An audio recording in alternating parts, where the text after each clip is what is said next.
यह कहानी सीता माता कहती थी और श्रीराम इसे सुना करते थे। एक दिन श्रीराम भगवान को किसी काम के लिए बाहर जाना पड़ गया तो सीता माता कहने लगी कि भगवान, मेरा तो 12 वर्ष का नित्य नियम है। अब आप बाहर जाएंगे तो मैं अपनी कहानी किसे सुनाऊंगी।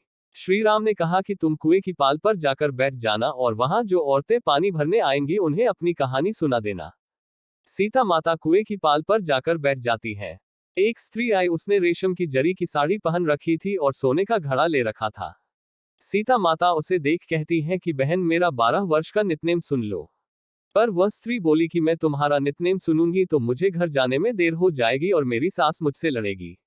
उसने कहानी नहीं सुनी और चली गई। उसकी रेशम जरी की साड़ी फट गई, सोने का घड़ा मिट्टी के घड़े में बदल गया।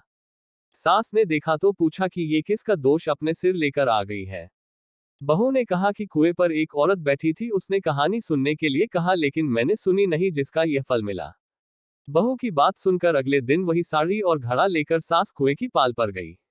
सास को वही माता सीता बैठी मिली तो माता सीता ने कहा कि बहन, मेरी कहानी सुन लीजिए। सास बोली कि एक बार छोड़, मैं तो 4 बार कहानी सुन लूंगी। सास बोली कि बहन, कहानी तो बहुत अच्छी लगी। कहानी सुनकर सास घर चली गई और उसकी साड़ी फिर से रेशम जरी की बन गई। मिट्टी का घड़ा फिर सोने के घड़े में बदल गया। बहू कहने लगी, सासू माँ, आपने ये सब कैसे किया। सास ने कहा कि बहू, तू दोष लगा के आई थी और मैं अब दोष उतार कर आ रही हूँ।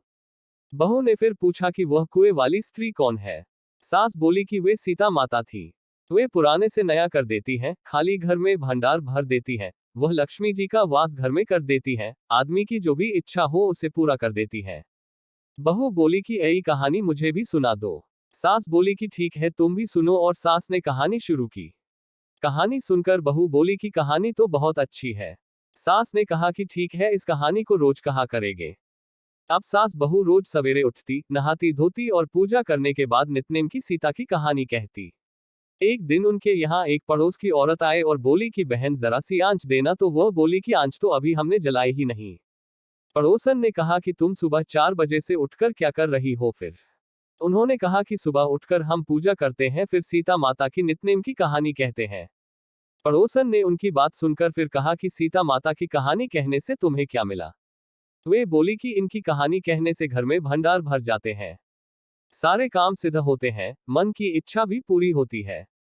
पड़ोसन कहती है कि बहन, यही कहानी तो मुझे भी सुना दो फिर। वह बोली कि ठीक है, तुम भी यह कहानी सुन लो। सारी कहानी सुनने के बाद पड़ोसन कहने लगी, बहन, कहानी तो मुझे बहुत अच्छी लगी। अब वह पड़ोसन भी नित्नेम सीता माता की कहानी कहने लगी। कहानी कहने से सीता माता ने पड़ोसन के भी भंडार भर दिए। अब तो पूरे मोहल्ले में नित्नेम की कथा चल पड़ी।